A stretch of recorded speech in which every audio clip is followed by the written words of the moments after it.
Oops.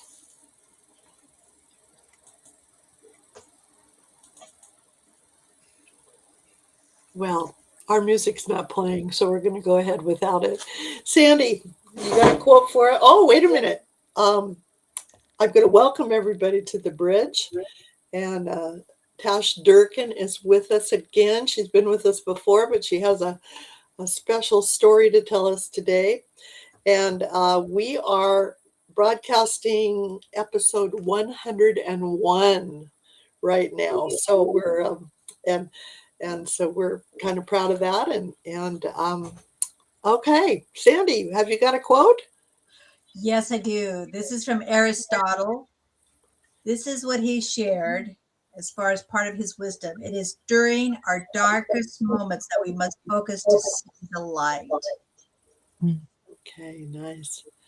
So Love Tash, it. welcome, welcome, welcome, and thank you for joining us today. And I'm going to let you kind of frame your story for us and tell us. I know you're going to talk to us about all the things you've learned. Thank you. Well, thank you both, Sue and Sandy, for having me today. It's a lovely honor to be back with you a second time. You. And congratulations on episode 101. That is fantastic achievement. Thank you. Um, so yeah, really excited to be here. I am I'm a leadership strategist, an executive coach, and an author of a best-selling book called Fiercely Joyful. And I'm also a woman who survived the passing of her mom at just 20 years old. And today, actually, February 11th, is the 31st year since her passing, which Wow. blows my mind. We'll talk about it. It blows my mind, but I Right. can't believe it's been that long. Yeah, yeah. So, is this a day that you remember every year? Yes, every year. And interestingly enough, because it's so close to Valentine's Day, Mm-hmm. Valentine's Day was one of my mother's favorite Wow. holidays, and so she made a big deal out of it. And for years, I wanted no parts of Valentine's Absolutely. Day. I just no parts of it, because, I mean, when I say it was her favorite, it was almost like Christmas in our house. We'd come downstairs, me and my brother, and there were gifts everywhere wrapped up in pretty Wow. Valentine's paper, and a special breakfast and a special dinner and all this great stuff. Um, so I kind of shunned Mm-hmm. celebrating Valentine's Day for a while, but I've always tried to Just do something hard. special on this day to Mm-hmm. remember my mom. And so when you and I were talking and figuring out when we could get back together on the show, I said, can we do it on the 11th I love it. Yeah, celebration of my mom? that's wonderful. That's wonderful. So, talk to us a little bit about the journey of grieving at such a young age, and it's such an important age to be losing your mom. Yeah, it was incredibly tough. And I remember thinking, because it wasn't a surprise. My mother had cancer, became terminally ill. She had gone through 9 surgeries. Wow. And boy, did she do an amazing job, beautiful job kind of preparing us. Mhm. We talked about it in our home. It wasn't taboo. She wanted to talk about it. She wanted us to think a bit about what was coming. And she also wanted to prepare us for some of the things she knew would be hard, because just 5 years prior, she lost her mom. Oh, wow. My grandmother died from a brain tumor, and complications also from lung cancer. And so she had a Bible that was her favorite Bible. And in the back of the Bible, she wrote down everything she wanted for her funeral. And I'm talking down to the scripture and the music. She was not having a repast. She's like, no repast. We're doing it. I mean, but everything was written down. And can I tell you, in that moment of grief, what a gift that was, to not have to think about it, to Right. just not have to think about it. And I showed up, I remember, at the funeral, with a very stiff back, strong, wanting to honor my mother and put on the brave face. And I did that day. And then that was the last day for a long time. I feel like, and when you think about the 5 stages of grief, I skipped, Yeah. I had a little bit of the bargaining Hmm. because the doctor, when my mom noticed a lump on her back, it was lymphoma. Um, they just assumed it was a fatty tissue and went in to remove it. No biopsy, nothing. And I always felt like had they taken the time to do a biopsy, perhaps they would have had a better treatment plan and it wouldn't have spread so fast and all this. So some bargaining was happening. Like, why didn't I Sure. help her get the right doctor or something, you know? But then straight into depression as a Hmm. 20-year-old, and I was already kind of strapped for money. You know, we weren't a wealthy family, and I couldn't afford to go back to college. It was my third semester, going on my third semester in college. And I couldn't afford to go back. And my mom had left us some insurance money to cover funeral expenses. And with what was left over, I used it to feed my depression with shopping. And back then, this was in the early 90s. So there's no internet shopping, no e-commerce. So Yeah. back then, I would sleep all day, just try to avoid being. And all night, I would watch QVC and the Home Shopping Network. And I bought so much stuff, clothes and stuff for the house and all that. But that's how I fed my depression. That's how I navigated it through shopping. And so I don't even, you know, to this day, I sometimes sit and think, what did I have to show for the money I spent? And I don't know. I don't even remember what I bought, but I literally did that for a year Wow. because my mom was my best friend. Hmm. So it was the loss, Right. but she was my very best friend that I talked to every day. So it was tough. Very How true. long was her from when she got diagnosed with cancer till when she passed? What was the time frame? It was before I went off to college, so it was about 3.5 years Mm. total. And she was in remission. So by the time I left for school, she was doing well, everything was fine, no signs of cancer, and then boom, Mhm. you know, I get the call, that it's back and Mhm. it's worse, you know, than it was before. Mhm. So Did yeah, you? so it was fast. It felt fast. So Yeah. Tash, did you have a dad and siblings to go the journey through the journey with you, or did you feel like it was you and you alone? My brother that, I grew up with, because I've got several half brothers as well and half sisters.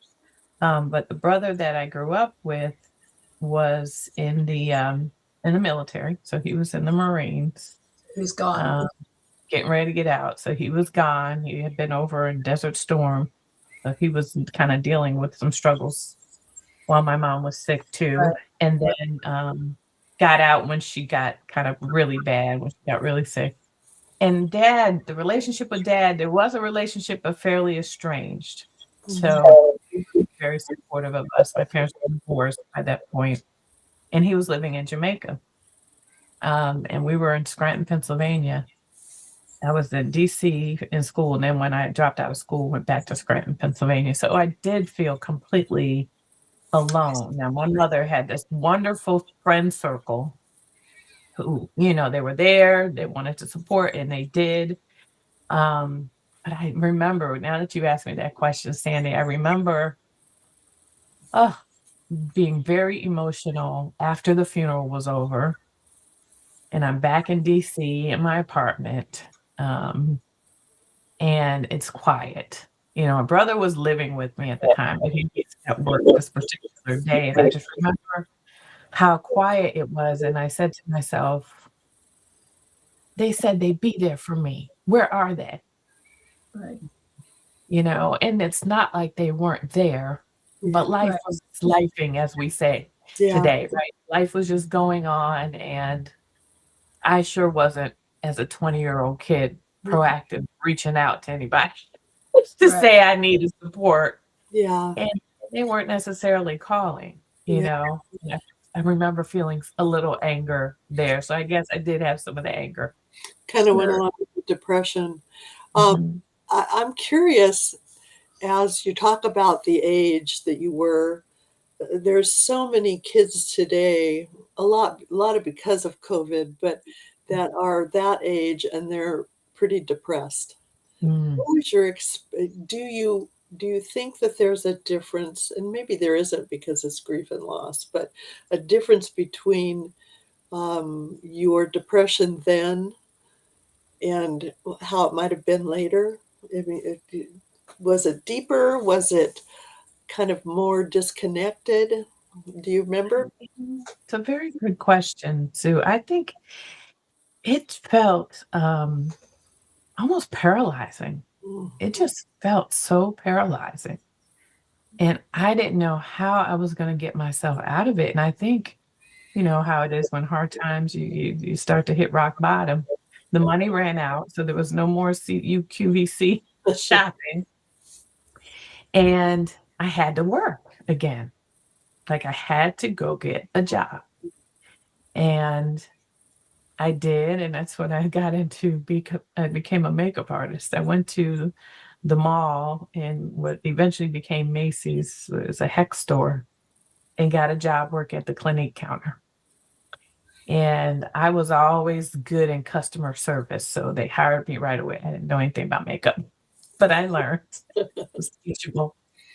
And I thank God that that happened, that I ran out of the money because I don't know how else I would have come out of that depression, like feeling the way I did and yeah, not having anyone to lean on, you know, in those moments, or at least feeling like it. I'm sure there were people, you know, I write about this in my book that you have your true crew or you have your tribe, and there's people always on the sidelines waiting for you to call them in to the game. Like, come on, just call me. I'm in. I'm coming. But we don't ever call them. no, You know, so no, often we don't. And right, that was me. So thank God I got that job. And that's what started to bring me out of the funk. Wait, sure. it sounds like your mom was a strong woman of faith. Have a strong She was, faith. yes. Yeah. She was a treasurer in the church treasurer. Right. Okay. So how did that affect you? Did you feel that presence or feel that when your mom passed away? Did it carry over onto you, or did you just feel so angry at that point in time that you just felt like, I'm out of here? How did that You happen? know, How did you work with that? I don't remember feeling anger towards God, um, because I just knew this the thing that comes, Right. you know. But I'm glad you asked me that question, Sandy, because it reminds me of a blessing from my mother right after she died. So in the church, and this was at her funeral, in the church, it's a small church I grew up in, AME church, and my mother sang in the choir for years. Horrible singer, horrible. But she was dedicated at every rehearsal. She That's was a right. singer, That's right. She right? was making a joyful noise unto the Lord. Yes. But during the service, at some point during the service, I looked up to the choir, where the choir stand is, and I had a vision. There was all this light, just beautiful white light, and the only person in the choir stand was my mom, and she was smiling and singing. Of course, I couldn't hear anything. I could see her smiling and singing, and she had, you know, the old school caps in her teeth, so the light was glistening off the Right. cap. Right. Like, this is how visual it was. The light was just, you know, blowing off of the caps in her teeth, but I could tell she sounded angelic. I Oh, could tell she sounded angelic, and for me, that was this moment of her telling me, "It's gonna be all right. That's Everything is gonna be all right." yeah, That happened at the funeral, and so I carried that, and that might have helped me not have anger, you know, towards God. I still don't necessarily see myself as religious, but I'm absolutely spiritual. Yeah. Right. And that was so comforting. That moment, I'm just sitting in the pew, just smiling. Yeah. And I think my brother's like, What a you're great, yeah. where are you grinning? We're at a funeral. Yeah. Right? This is mom's funeral. But I had that moment, and I was so grateful for that. What a great So, visual too. I mean, it's imprinted in your mind. Um, yes. so I'm thinking, you said that you were great at customer service. I'm thinking that the qualities of a good communicator were kind of in you since you were a little girl. Um, so talk to me a little bit about that, but then I'm going to move into how did this experience shape you into the powerful leader you are today? Mm, thank you. Certainly was always a talker, but so was my mom. And she was I used to always say that um, she's that person everyone called their friend. Uh-huh. Now, she may not have all them on her friend list, Uh-huh. but she was everybody else's friend. Like that was everybody called her their friend. And she was just so loved. And Mhm. I'll never forget that when she was working, when her and my dad had a very bad divorce. And we went from being a very comfortable middle class family to a family that was trying to figure out if we could buy groceries or pay the electric bill. And so my mom had to find a whole new career. And she was working at the University of Scranton as an administrative assistant. Well, after she got sick, at a certain point, the disability ran out Mhm. and they could no longer keep her on the rolls. Well, the faculty shows up at our house with a check, with a 5-figure check. It Wow. was, well, it was over $30,000 and said, we just want to help. We hope this will help. And I mean, I remember crying standing there at the door because I didn't know where we were going to get any money from. And they showed up and they said, your mom means everything to us. We wanted to do what we could. Wow. And so that tells you the kind of person, and when you talk about being a good listener, because that is the key part of communication, Hmm. she was also known for giving the best gifts ever. She would get the gift that was so personalized to you because she listened. Wow. Yeah. So those qualities she had, um, I'm grateful that that God gave me the awareness to recognize, and I have spent a lot of my life trying to emulate because Hmm. not an obsession with being like mom, but an obsession with impacting people in the way mom did. Yeah. The She quality. left in a certain way. Yeah. And I want to be able to do that too. Yeah. Well, you're carrying on your mom's legacy, Tosh, and that's one of the best ways to celebrate her is to take the positives you learned from her and bring it forward, right? Thank you. And that's what I say too. I mean, as difficult as it was, Sandy, to lose her at 20, I had 20 amazing years that people would wish for and hope for. Like, I mean, some people that never knew their mother or they didn't have a wonderful experience or whatever. Mhm. My experience was amazing. So Mhm. I'm grateful. Yeah. Yeah. Yeah. So move that into so aspiring to be a good listener and amazing at customer service because you knew how to connect with people. What are some other leadership traits that you gained because of some of the hard times you went through? Mhm. What areas did you become more resilient in, and kind of put it into where you shine today? Mm. I'd say the first is my commitment to and fascination with authenticity. Mhm. My mom realized through the divorce and after that she had kind of surrendered herself, right? Like so many women do. Surrendered her needs, her desires, what she wanted to do with her career, everything.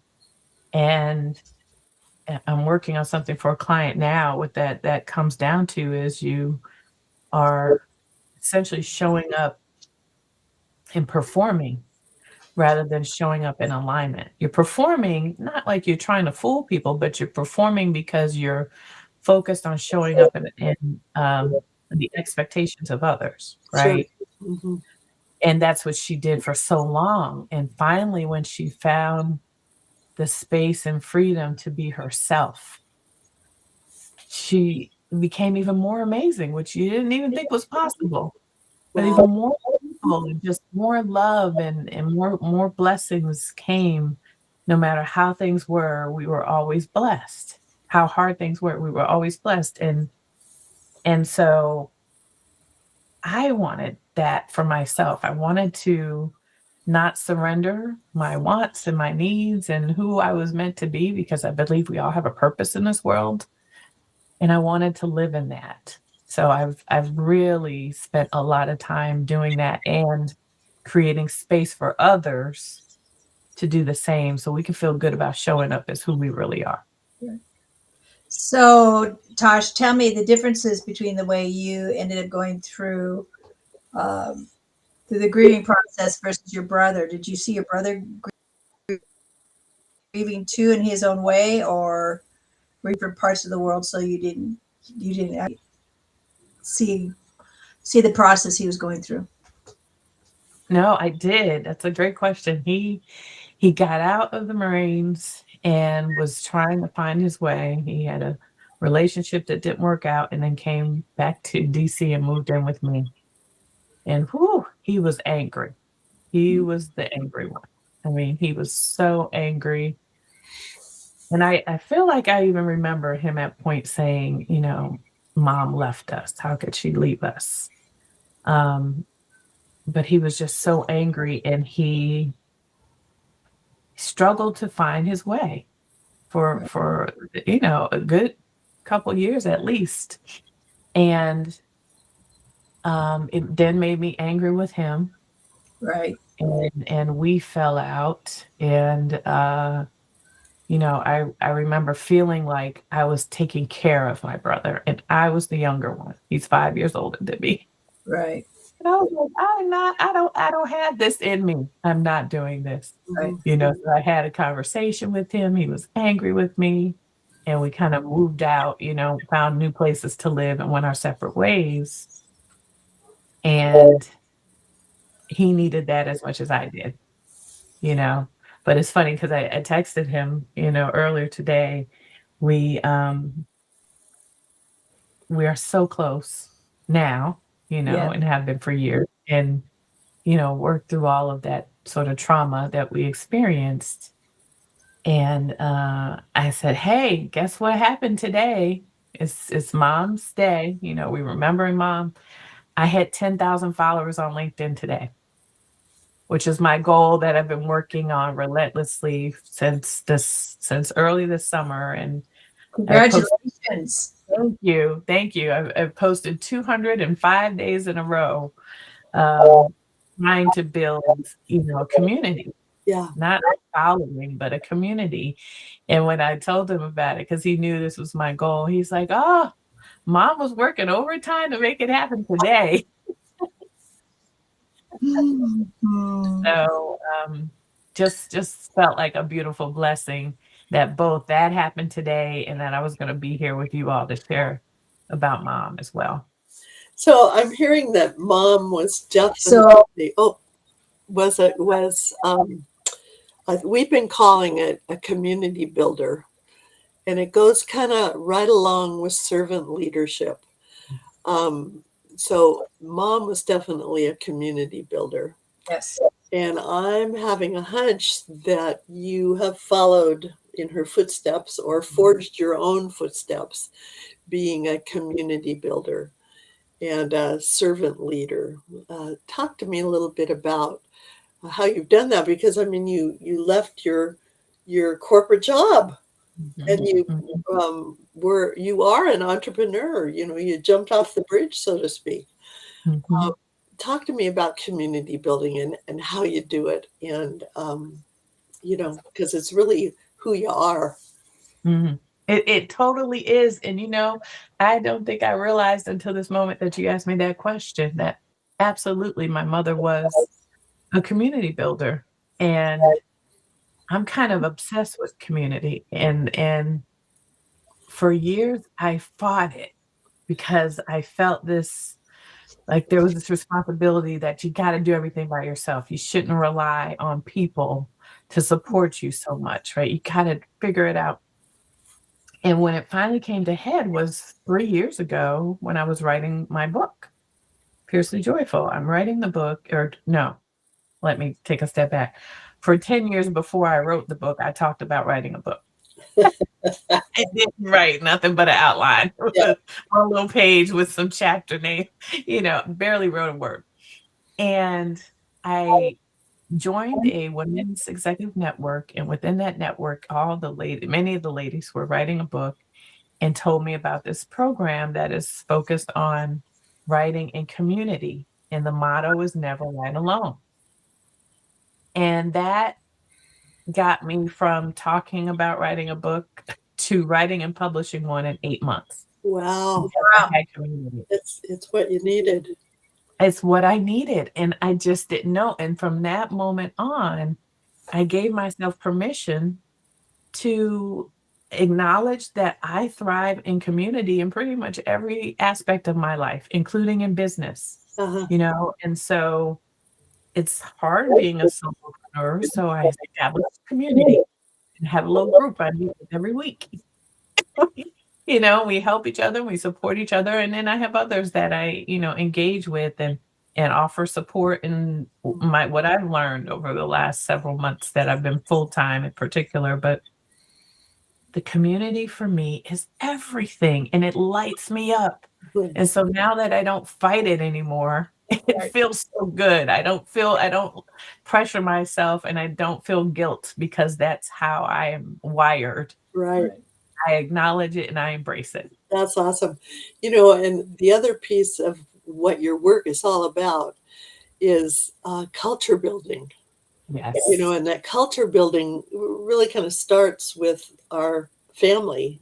Our family is a culture, and then we move into the workplace and it becomes a culture. But your work is centered around how to build an authentic culture, which then makes the community building much more natural and fun. I mean, it's where you belong. Right. And you build that with that, you build community naturally, organically, I'll say. Yeah. And I was able to do that even at work. The relationships I had when I was still working for the agency, I was working in federal government. I had these amazing relationships. Somebody called me today would say, just want to check in. But it was because mom had taught me to learn how to sit in my truth with a level of discernment Hmm. that still made it safe to do that even at work, to have the vulnerability at work. And this is what I teach people how to do so that you can create community and you figure out how you want what your boundaries need to look like, and you can still have them. But you also open up enough that you're comfortable enough to do it, but you open up enough to let people in and have that community and that kind of culture. That's where everybody wants to work, right? Right. Well, you're creating that safety, and it's Mhm. safety for you, and then it's safe for others, and then it just burgeons. It goes out and overflows from there. And you're right, it's where everybody wants to work. And it only happens when people do the work. Mhm. Right. 100%. So, Tosh, I have a question for you. So, at 20 years of age, you lose mom. For the next year, you shop. You try to take care of brother. Sounds like. Well, and then you get your job in. You get your job, and you said that kind of turned things around. Give us your trajectory from that point on down to today. So, what else? Else did your life develop as you traveled on down that road? Well, it's interesting what Sue said about the customer service because it really was ingrained in me. One of my clients at the Clinique counter worked for USA Today, the newspaper, Yes. and Yes. she worked in the customer service, the call center, which was not far from the mall up in Silver Spring, Maryland. And she said, have you ever thought about transitioning to different kind of work? This is a lot where you got to work weekends and everything. I was like, I don't know. I never thought about it because I've dropped out of school. I don't have a degree. She's like, let's talk. And we became friends. And sure enough, I interviewed for a job at that call center, got hired, and that was one of the best jobs I ever had because one, they really respected their customer service reps. We were not called reps, we were called professionals. Right. And people would remark about it because they'd hear on the hold, customer service professional will be with you soon. And they'd say, oh, you're a professional, not a rep. Yes, I'm professional. But I had an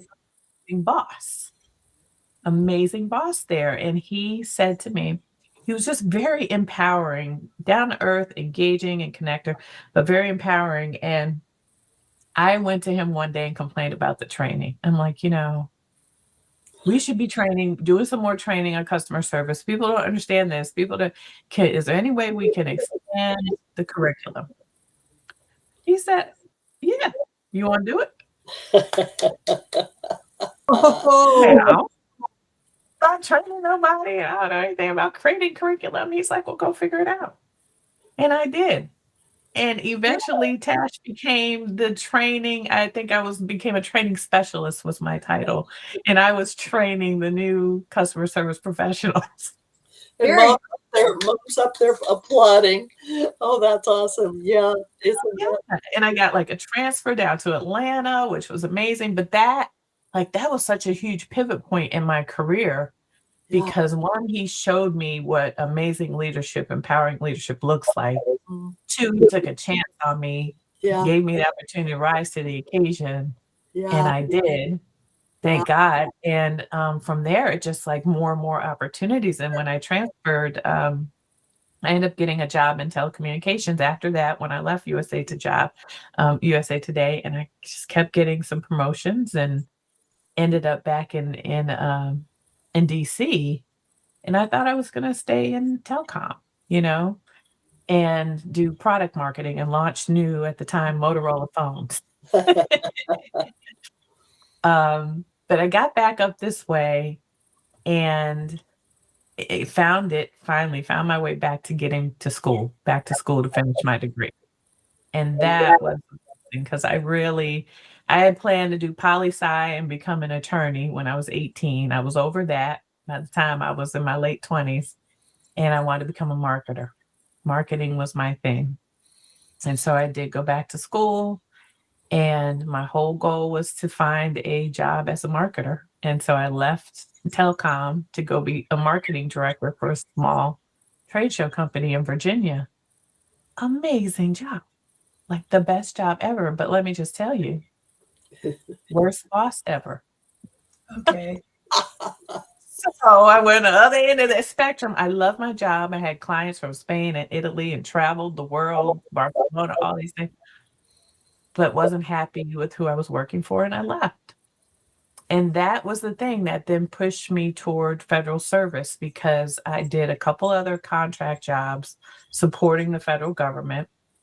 And the last one was I was supporting the Federal Aviation Administration, working on developing their safety culture. And I loved it, and putting their safety management system, developing it for the first time, and helping them put it in place. And then they asked me to come on. So, I became a federal employee, and had almost 20 years at the FAA. And someone I was texting with another one of my coworkers today, and it's Black History Month. And he has the best memory ever. And I'm going to sit on this Black History panel. And they asked me, had I made any Black history that they could mention in my intro? I was like, I don't think so. So I texted him, my colleague, because I knew he remembered. He's like, yes, you did. He said, you were the first Black woman to serve in the highest level policy executive position at the agency. I was like, oh. I did.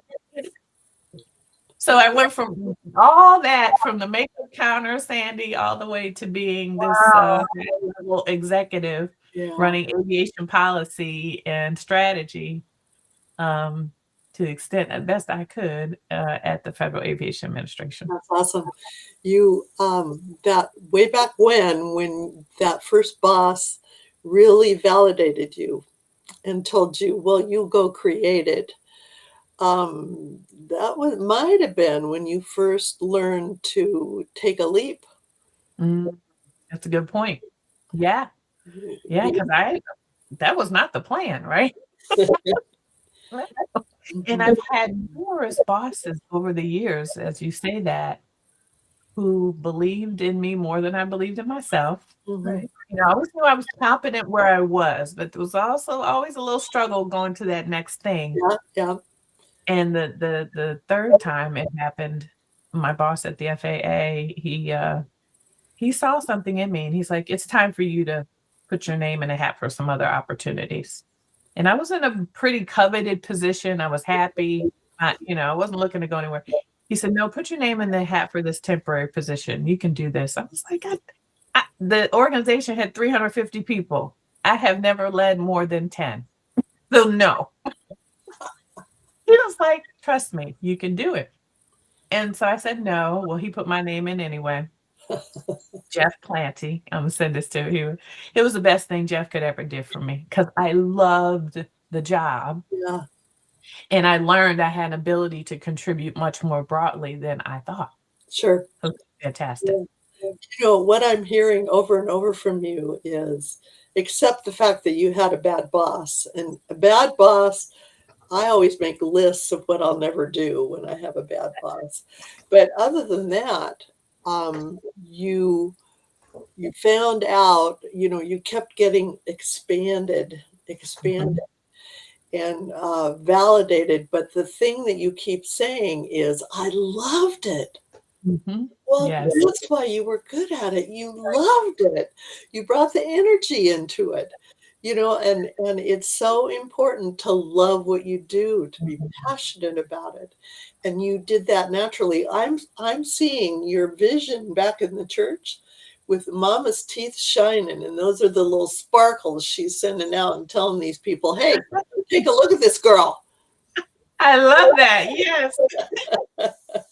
I love it. Yeah. Yes, and she was cheering me on every way. And one of the things, Tash, that I think is very important for us to realize is that it's the day by day showing up at work and doing the best you can do.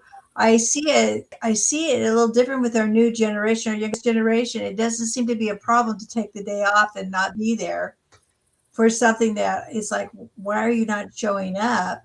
Mhm. And you set the stage for your success because you were doing the day by day work, you're learning, you were moving upward as far as your space. All of that brought about your success. It didn't happen by accident. It happened that you were doing the routine stuff. Routine stuff can be really Yeah. challenging, but that's where success lies, Mhm. right? Yes, exactly. And throughout that whole process, twice I took demotions where I went down a level. Um, one was pay impacting, one was not.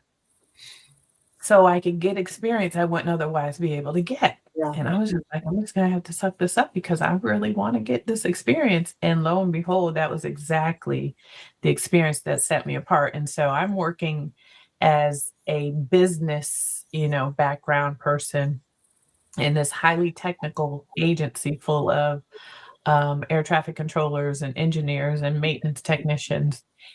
And I knew my job was to learn the subject matter as best I could. And I worked mainly on the air traffic control side.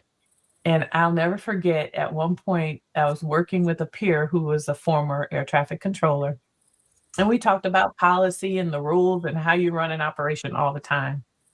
And we were changing a policy and he called me up. He said, hey, I don't remember, Tash, were you a controller in the en route airspace or in the terminal airspace? I said, neither.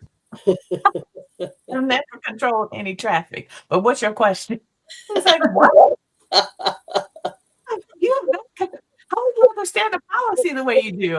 I've studied it, Mhm. but that was such a compliment that he just assumed Yeah. that I had that technical background and learning, Sandy, showing up every day and really absorbing and listening was what helped me speak their language. I wanted to speak their language, and it paid off. Yep.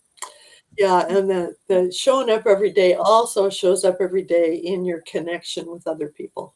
Mhm, Going out, and I mean, in the school environment, being a principal, it's going out and talking to the volunteers, talking to mhm, the the people that are directing traffic, the bus drivers, not the mhm. people that are important, but just Right. the people because they're part of your community, and you know what I mean? And that's showing up every day too, taking the time, and it has to be done authentically. It can't be done Mhm, pretend because mhm, exactly. people know. Absolutely. There was when I was in Atlanta working, as soon as I had the opportunity to bring in people that didn't get FaceTime and didn't get opportunities, I brought them in. And I established this new group that was going to provide monthly briefings on sort of all the business acumen side of the house. And these specialists, they were looking at me like, you want what? Like, and why do we need to be there? And why do we all have to be like, I just work on my stuff. And I'm like, that's the whole point. We're gonna start understanding each other's Yeah, stuff and let's come together and, gave them opportunities to present and all that. By the time it was over, they were like, I didn't know my work mattered to her. I didn't know she used my data. I didn't know he needed this and all the points, all the data points, everything connected. mhm. And then they established better relationships with one another, right? Because they understood now the interdependencies, all those things. So yes, so as soon as I had an opportunity, I leaned all in on, Yeah, on doing that. yeah, Yeah. that's really true. I mean, that happened to me too. I always put my teachers out front to, I'll be Mhm. with you, but you guys are going to present because you know it, and showcasing them and let them be, have confidence in them being the experts. And Love it. that's the key. It's just the key, It's showcasing. good. It's good team building. Yeah, Yeah. absolutely. Absolutely. So, Tash, what is one piece of advice you would give somebody who is either maybe getting ready to jump out of corporate and on their own or just moving ahead and wanting to be a really good leader? What would you tell them today? I would tell them two things. First, the moment you think you're done growing is the moment you have a problem. This is an ever evolving thing. We got to keep growing, keep learning. And Right. so have enough self awareness and talk to people who will tell you the truth to Mhm. understand where you need to grow. Yeah. And two, if you're thinking about going and doing your own thing, don't wait until it's good enough. Yeah. The fear is not going nowhere, it is staying with you. That's right. So, what you want to do Yep. is Yep. learn to embrace it, acknowledge that it's there, and just differentiate between the fear that is discomfort from doing something different versus fear associated with being unsafe, right? Those are two very different things. It's usually the Yeah. discomfort Yeah. That's that right. we're trying to overcome. Yeah. And as people say often these days in corporate, ship it. Yeah. Just ship the thing. Don't wait for perfection. Don't wait to be ready. Do it. I am doing that every single day, and it does get more comfortable over time. But I've learned so much as a result. I've built even more community as a result, and I've had business successes because I'm just moving out, not waiting for perfection. You can evolve along the way. Absolutely. The learning place, even though it's vulnerable, is the best place to help other people learn. I mean, as a teacher, I teach to learn because when I'm in the learning mode, my students will learn. Mm, If I'm the love that. expert, they won't learn, and so it's true everywhere. And you're right. Mhm. Um, Sandy and I definitely like to be curious and learn new things all the time.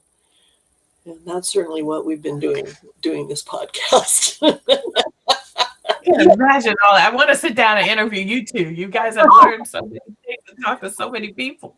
We would love that. We would love for you to come on and interview us, or All right. put us on That's the spot. So okay. that'll be next time. Okay, so thank you for coming on today. We kind of always close with one takeaway, and I hope we've helped you honor your mom. She sounds like a marvelous woman. So what's one takeaway for you today?